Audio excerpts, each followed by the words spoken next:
finarito ampifaliana piravoravona-trany ny fampizarana tenin'andriamanitra arak'izay mba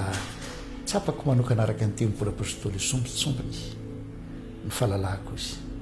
ary dia mampita aminao ary ny riko dia mba ampandroso ny finoanao ampiorina anao atonga anao amaka ao amin'i Kristy Jesosy tompo fa ninninona fampianarana na avamiko na avamin'izy ka tsy mampiorina ny olona tsy mahatonga ny olona amaka sy orina mafy amin'ny fahalalana ny Jesosy Kristy amin'ny fianterana amin'ny fahasoavany Jesosy Kristy amin'ny fanomezam-boninahitra ny anarany Jesosy Kristy izay nataon'Andriamanitra ray ho ambony ny anarana rehetra ary ny fanahy masina miaso io nivon'ny fiangonana amin'izao fotoana izao dia fanambarany Jesosy tompo izy ankalaza ny fanahy masina dia ny rany ray mba ankalaza ny Jesosy Kristy ary atanteraka ny sitrapony Jesosy Kristy ao amin'ny fiangonana ary amin'ny alalan'ny fiangonana. Androantsika dia androso bebe kokoa indray amin'ny fanambarana ny amin'i Jesosy Kristy mpisorona be eo amin'ny vahoakan'Andriamanitra tokana mpisorona be dia manarakaraka azy eo ny mpisorona raha zay no tsaroantsika ao amin'ny tantarany zanak'Israely.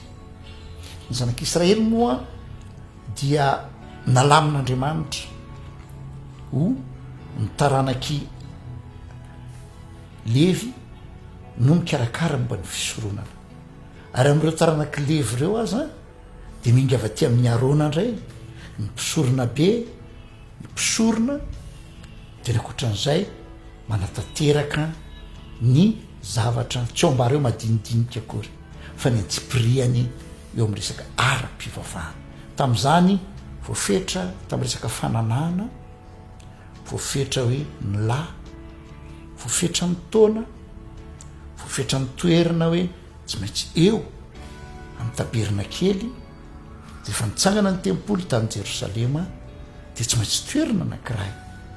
fa zao no nambarany Jesosy rehefa nyteny tamin'ilay vehivavy Samaritana hitantsika amin'ny Jaona 4 hoe ianareo izy milaza fa any Jerosalema ny tokony hivavaka izahay kosa izy milaza fa eto amin'ity tendrombohitra ity ny tokony hivavaka mba Samaritana zany dia zao nambarany Jesosy hoe raha vehivavy avy ny andro sady tonga kehitriny nanomboka teo zany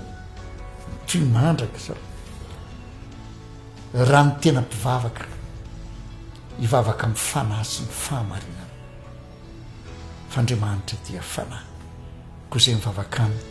tsy maintsy mivavaka amin'ny fanahy sy ny fahamarinana resaka ara-panahy amin'izay zany ny tena hiaingany eto mpisorona be iray dia Jesosy Kristy tompo ary izay rehetra mandray azy menery tonga zanak'Andriamanitra ary ny zanak'Andriamanitra tsy hanavahana jiosy na jentilisa na taranaky Arona tsy mitombona ntsony amin'izao vaninandro zao hoe misy olona anankiray hoe satria hoe taranaky Arona izy ohatra na hoe jiosy izy dia zay no mahatonga azy ho afaka hanao fanompoam-pivavahana tsia tsy zay mihitsy. Andriamanitra dia fanahy ny fanahy dia tsy mametraka firazanana tompoko ny fanahy dia tsy mametraka geografia tsy mametraka anarana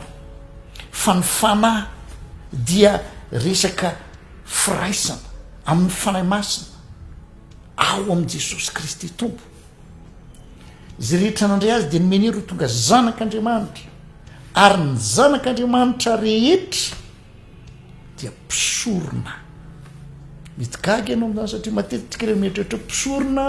dia ny olona manananarana hoe pasteur na mananarana toy izao na toy izao tsy zay akory tompoko tsy zay le izy ny resaka fitariana dia hitantsika rehefa avy eo ara-pandaminana sisy reny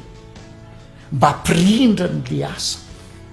fa mpisorona be dia Jesosy Kristy ambarany ten'Andriamanitra fa rehefa navita ny asa famonjena izy niakatra ho any an-danitra izy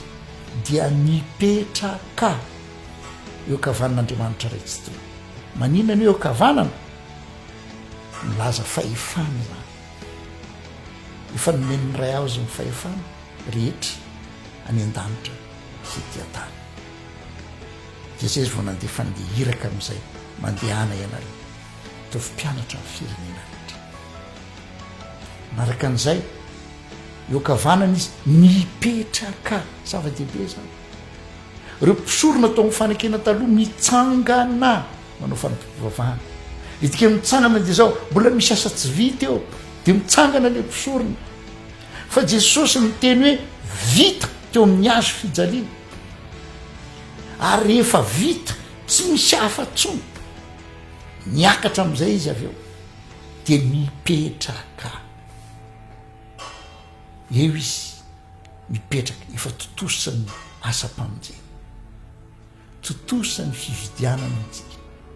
ho azy totosany famelan-keloka ka zay tra mino azy dia mahazo famelan-keloka mandrakizay antsony hoe olo-tsambatra dia ny mbola velona ianao dia antsony hoe olo-tsambatra satria ny tenin'Andriamanitra eo amin'ny salamo hoe sambatra ny olona izay voavelany elo sy voasarona ny fahotana sambatra ny olona izay tsy sain'i Jehovah eloka ary tsy misy fitaka ny fanahy Jesosy Kristy efa namela ny eloka voavela ny eloka ary tsy vitany hoe voasarona ihany azy voaaisotra mihitsy hatria Jaona mpanao batiso indro ny zanak'olon'Andriamanitra izay mitondra fahotana zao tontolo zao dia sady misy dikany faharoa koa iny izay manaisotra dia mbola tsaroantsika ilay faminaniana tany fanekena tany hoe za efa nandevona ny fahotanao taka ny fandevonana ny zava ilay mpisorona be nahatanteraka an'izay dia izay rehetra mino azy dia tonga mpisorona ny atao hoe mpisorona dia mpanao fanompom-pivavahana ianao dia mpanao fanompom-pivavahana ianao tsy hoe rehefa ny am-piangonana ianao manotanteraka an'izany araka nambary ny tontolo fiangonana dia tontolo ara-panahy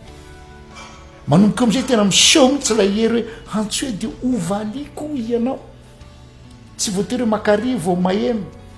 makatsiana manaraka fomba ohatr'izao na amin'ny andro ohatr'izao ampinoana hoy Petera mtonanao amaky sy andinika tsara atsangana koa ianareo izy ho vato velona trano fanahy hanao fisoronana masina inona le sorona ataotsika tena matra atoloriny tenanareo fanatitra velo sitraka Andriamanitra zay lo voalohany indrindra manaraka an'izay dia zao manompoany Jehovah amin'ny fifaliana ny fanatitra dia zao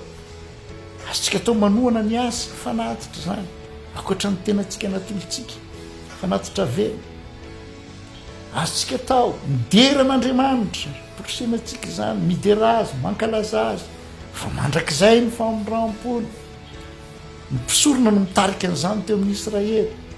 fa isika tsy voatery tariny ianao afaka midera azy ianao mankalaza azy meo voninahitra izy banjiny izy mifandray saminy isan'andro san'andro tsy hoe rehefa andevona voatenenina le Jehovah mpiandry ahy tsy hanan-java-mahory ahy fa dia ny mbola velonainy ianao iainy le fahasambaran'izany olona atao hoe voavela eloka na mandalo olana ianao zay ny le fanjakany sy fahamarinana mandray ny famonjena manatanteraka ny sitrapony dia zao ny teny hanampino anareo ny zavatra rehetra ary tia ny voatah ianao ara-panahy voalohany indrindra fa milafo ny rehetra koa eo amin'ny fiainanao Kristy mpisorona be isika mpisorona vavaka dera manatanteraka ny asa tandrify isika zany zao mbola mitsangana satria mbola tsy vitany itsika fa ho avy ny andro dia tanteraka amintsika koa le teny hoe zay maharesy dia aseko miara-mipetraka amiko eo miseza fiadiana ianao an'izany za tsy mba nondro anao amin'ny fanondro manameloka mihitsy fa mampisoro ny fanekena vaovao ahy dia manondro anao kosa amin'ny mampandova ny famonjena sy ny fitahiana amin'ny alalan'ny finoanao any Jesosy Kristy tompo sy mpamatsy amen.